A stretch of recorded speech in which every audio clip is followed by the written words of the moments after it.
Welcome back to the channel student. आज हम लोग करने वाले हैं क्लास नाइन्थ का इंग्लिश का जो क्वेश्चन आया है अक्टूबर मंथ का जो टेस्ट हो रहा है आप लोगों का उसका।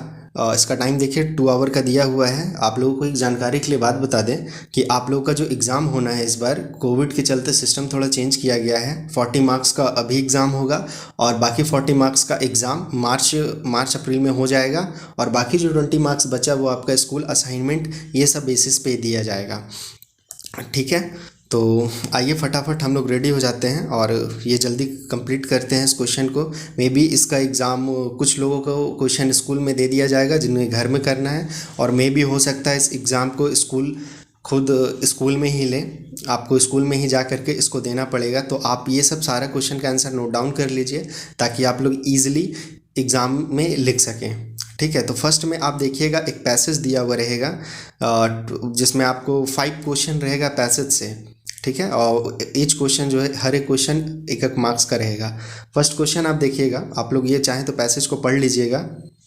फर्स्ट क्वेश्चन है आपका कि why was Rupesh father waiting for his son to get back from the school. तो रुपेश के फादर क्यों वेट कर रहे थे?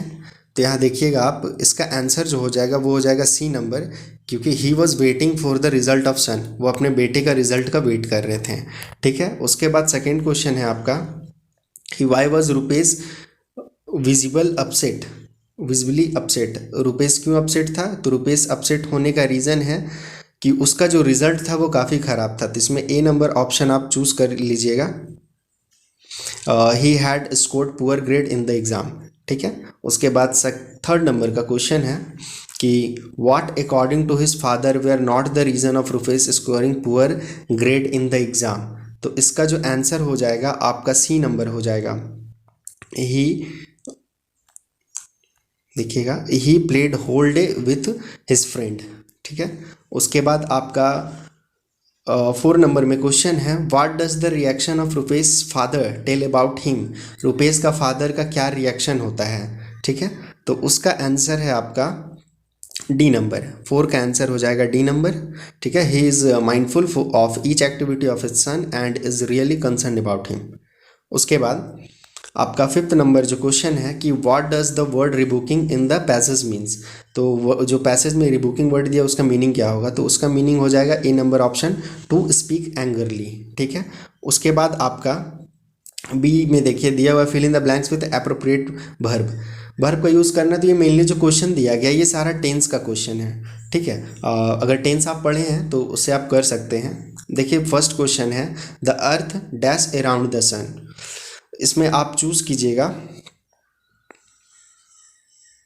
6 नंबर का हो जाएगा ये the earth dash around the sun, तो रिवॉल्व्स हो जाएगा। ठीक है, the earth revolves around the sun. उसके बाद 7 नंबर में देखिए इट डैश नाउ, तो उसमें बी आप चूज़ कीजिएगा इट इज़ रेनिंग। ठीक है, उसके बाद 8 नंबर का क्वेश्चन देखिए आप, mister Sinha dash teaching science since 2012। तो इसमें आप चूज़ कीजिएगा हैज़ बीन टीचिंग। हाँ, यहाँ एक चीज़ ध्यान दीजिए, टीचिंग टीचिंग 2 बार है तो वो थोड़ा सा क्वेश्चन मिस्टेक हो सकता है। ठीक है, 9 नंबर में क्वेश्चन है आपका कि Neha and Sneha dash in the same class. तो इसमें आप चूज़ कीजिएगा ए नंबर। अगर ध्यान हो तो थर्ड पर्सन सिंगुलर नंबर अगर सिर्फ नेहा होती तो आप स्टडीज़ बी ऑप्शन चूज़ कर सकते थे, बट यहाँ पे नेहा एंड स्नेहा प्लूरल हो जाता है, मतलब थर्ड पर्सन में, इसीलिए आप इसको स्टडी चूज़ कीजिएगा ए नंबर ऑप्शन। उसके बाद आपका 10 नंबर है कि my parent dash just dash from the market. तो यहाँ पे आप इसमें चूज़ कर लीजिएगा बी ऑप्शन हैव रिटर्न। ठीक है, हैव और रिटर्न, तो my parent have just return from the market. ठीक है, उसके बाद आपका जो है सी नंबर में देखिए आपको जो क्वेश्चन का आंसर देना है वो 20 to 30 वर्ड में देना है और एक क्वेश्चन जो है 2 मार्क्स का है। 11 नंबर जो क्वेश्चन है उसमें दिया है कि why did Aurangzeb ban the playing of the pungi. तो औरंगजेब क्यों बैन करता है पुंगी को? तो आप इसका आंसर देख लीजिए, यहाँ पे है दिया हुआ कि Aurangzeb ban the playing of pungi because it has shrill unpleasant sound. ठीक है, यहाँ आप देख लीजिए आंसर। यहाँ से लिख सकते हैं आप। Aurangzeb ban the playing of pungi because it had a shrill unpleasant sound. According to him, playing of pungi in the royal residence was not appropriate. ठीक है, तो औरंगजेब बैन करता है क्योंकि उसका साउंड अच्छा नहीं होता है पुंगी का, साथ में रॉयल रेसिडेंस में, राजमहल में बजाना ये सही नहीं लगता है। उसके बाद आपका नेक्स्ट क्वेश्चन जो है क्वेश्चन नंबर 12 कि what does the poet like to do when it's rain. ये जो दिया गया है वो आपका रेन ऑन द रूफ से दिया गया है। ठीक है, 12 का देखिए आपका आंसर हो जाएगा कि the poet like to lie in a cottage with a pillow, there he rest and enjoy the soft falling of the rain over his head. तो पोइट क्या करना चाहते हैं, एक पिल्लो लगा करके अपने कॉटेज में, रूम में सोना चाहते हैं और रेस्ट करना चाहते हैं, और जो रेन है वो सॉफ्ट फॉलिंग जो हो, रेन ऊपर से जो बारिश हो, बस उसका आनंद लेना चाहते हैं। ठीक है, उसके बाद आपका जो है 13 नंबर क्वेश्चन है कि why was Kezia afraid of her father. Kezia अपने फादर से क्यों डरती थी। ठीक है, तो आपको ये चैप्टर हम पढ़ाए हैं, फिर भी आप इसका आंसर देख लीजिए। Kezia was afraid of her father because her father used to talk harshly to her. He always tried to finding out her mistake. तो केजी अपने फादर से इसलिए डरती थी क्योंकि वो हमेशा मिस्टेक करती थी, और उसके पापा है जो कि हमेशा उसको डांटते रहते थे, और उसके पापा हमेशा उसके मिस्टेक को बताते थे, तुम ये गलती करी वो गलती करी हो। ठीक है, इसीलिए वो हमेशा डरते रहती थी। अब 14 नंबर में क्वेश्चन देखिए आप, where does the boy get lost, what is his last wish. ठीक है, तो मतलब बच्चा जो था कहाँ खोया, the lost child movement book का क्वेश्चन है कि बच्चा कहाँ पे खोया था और उसका आखिरी इच्छा क्या था। तो इसका आंसर देखिए आप, द बॉय गेट लॉस्ट, याद होगा आपको ये जो द लॉस्ट चाइल्ड, ये स्टोरी जो दिया गया है वो द लॉस्ट चाइल्ड से दिया हुआ है मूवमेंट बुक का।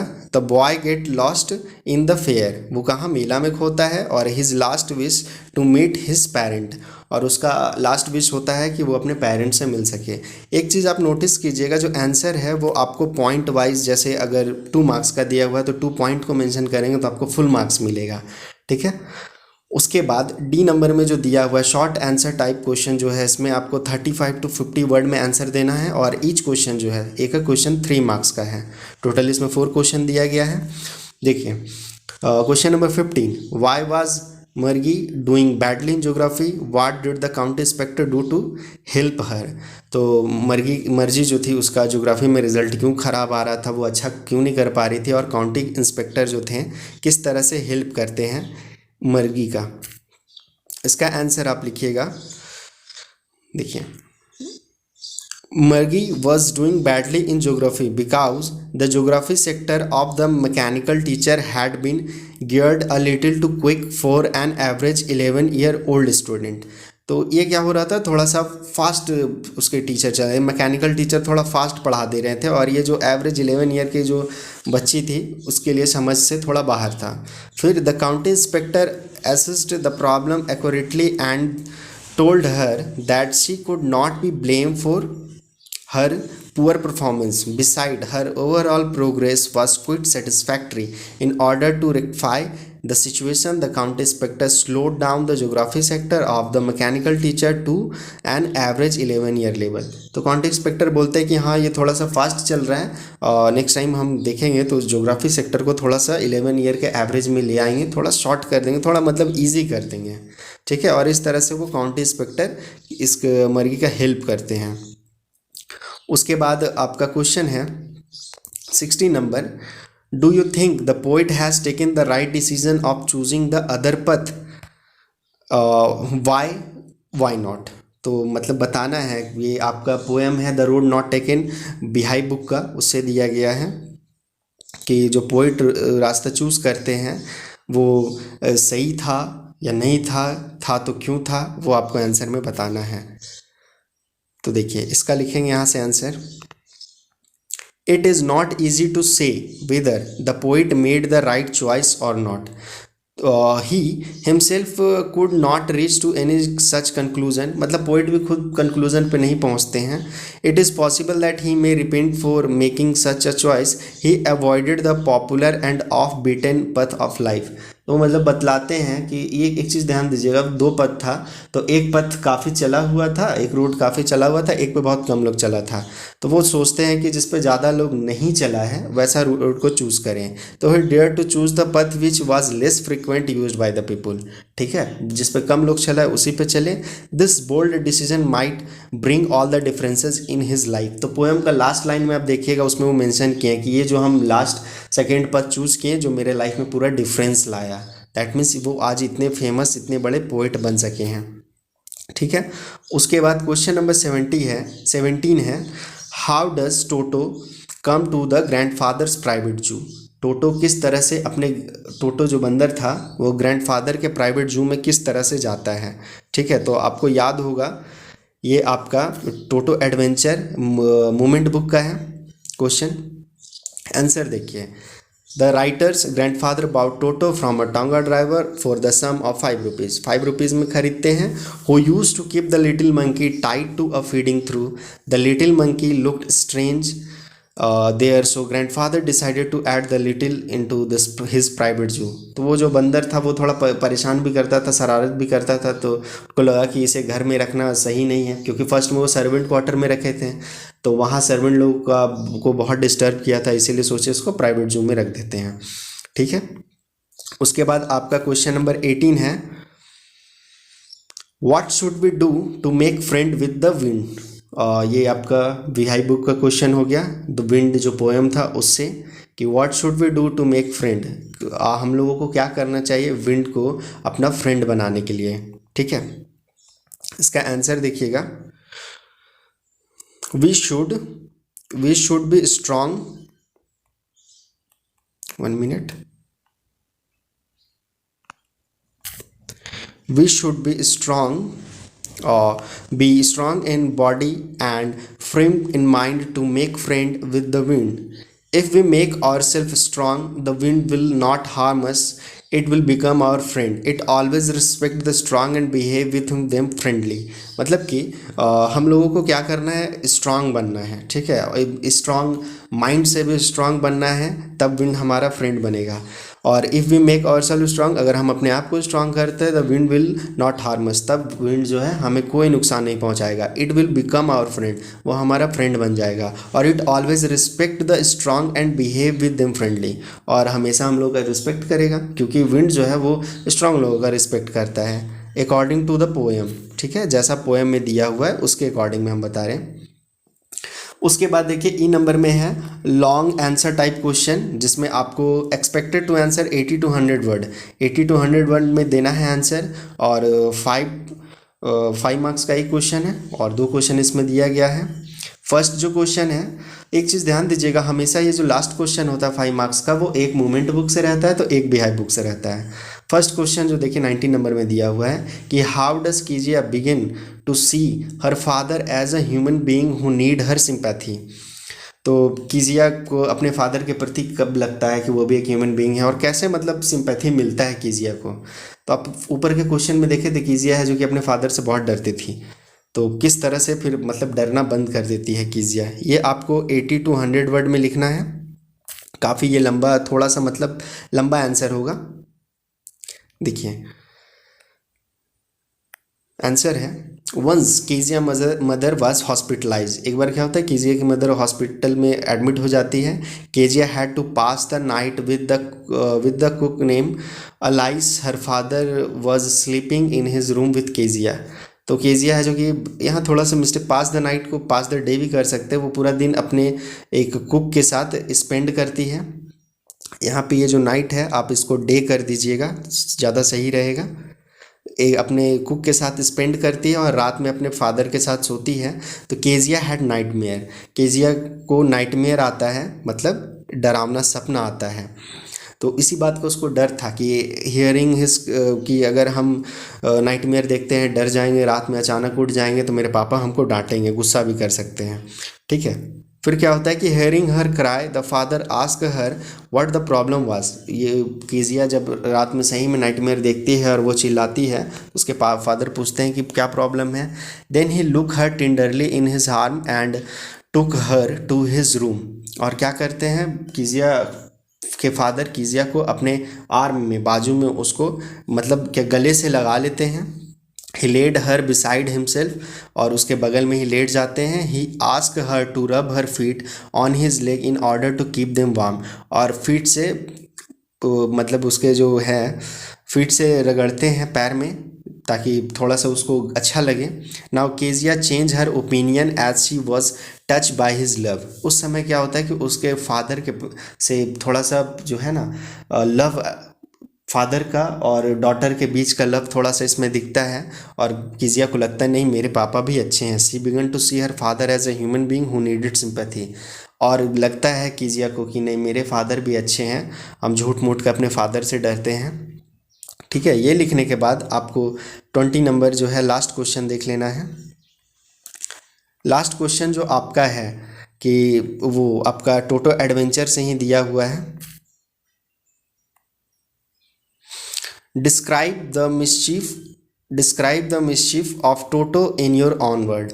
ये आपको अपने शब्दों में लिखना है कि टोटो किस तरह से मिस्चीफ था, मतलब शरारत करता था। आपको कैसा लगता है कि कह सकते हैं आप कि टोटो एक शरारती बंदर था। ठीक है, तो यहाँ पे देखिएगा, Toto was indeed a very mischief pet. ठीक है, पेट कहेंगे भी नहीं, ये तो पेट है ही नहीं, हालांकि बहुत कोई पालते हैं। तो बंदर जो है ये टोटो बहुत ही मिस्चीवियस था और शरारती था। He tore the wallpaper of the rooms. Room का सारा वॉलपेपर जो होता है दीवार में लगा हुआ उसको फाड़ देता है। And also tour the school blazer. तो ग्रैंडफादर का जो ग्रैंडसन था उसका स्कूल ब्लेजर को भी फाड़ देता है। ही ट्रबल्ड अदर फेलो एनिमल। और वहाँ पे जो जू में और भी अदर एनिमल है उसको भी परेशान करता है। He even manage to get himself into trouble by nearly half boiling himself in a kettle. तो स्टोरी में आप देखिएगा कि एक जगह टोटो क्या करता है, केटली में पानी गर्म होते रहता है चाय के लिए, उसमें जाके घुस जाता है। वो सोचता है ये नहाने वाला है, उसमें जा कर के नहाते रहता है और अपने आप को हाफ बॉयल कर लेता है। He made holes in dresses and curtains. और ड्रेस फाड़ देता है, जो पर्दा होता है उसको फाड़ देता है, छेद कर देता है। Once he even scared the ticket checker. उसके बाद वो एक बार जब सहारनपुर जा रहे थे उसके दादा टोटो को लेकर के, तो डरा देता है टिकट कलेक्टर को भी। He even broke dishes in the houses. घर में जो डिश बना था उसको भी वो बर्बाद करता है, तोड़ देता है, जो पुलाव एक दिन उसकी ग्रैंड मदर बनाती है। He prove to be a big trouble maker for everyone. और फाइनली कह सकते हैं कि वो प्रूव करता है कि वो सबके लिए एक बहुत बड़ा प्रॉब्लम मेकर है, प्रॉब्लम क्रिएट कर रहा है। Thus we can say that Toto was a mischievous pet. और इस तरह से हम कह सकते हैं कि टोटो जो है वो एक मिस्चीवियस पेट है। ठीक है, अगर आप लोग कहीं प्रॉब्लम हुआ है तो आप पाउज करके आंसर को लिख लीजिएगा। और यहाँ पे आपका ये जो सारा क्वेश्चन है इंग्लिश का ख़त्म हो गया है। और साथ ही ये बता देते हैं कि इस मंथ आपका इकोनॉमिक्स का भी एग्ज़ाम होगा। ठीक है, तो इकोनॉमिक्स का भी हम क्वेश्चन आंसर एकदम कोशिश करेंगे, बहुत जल्द ले आएंगे। मे बी हो सकता है कल ही आ जाए, कल ही इसका कंप्लीट कर देंगे। तो साथ ही अगर वीडियो अच्छा लगा तो एक लाइक ज़रूर कीजिएगा और चैनल को सब्सक्राइब कर लीजिए, ताकि अब जो क्वेश्चन आने वाला है इस तरह का टेस्ट क्वेश्चन आएगा उसका मैं एक्सप्लेनेशन आंसर इस अपने चैनल पे बता दूंगा। ठीक है, तो फिर मिलते हैं नेक्स्ट वीडियो में, तब तक के लिए बाय एंड टेक केयर।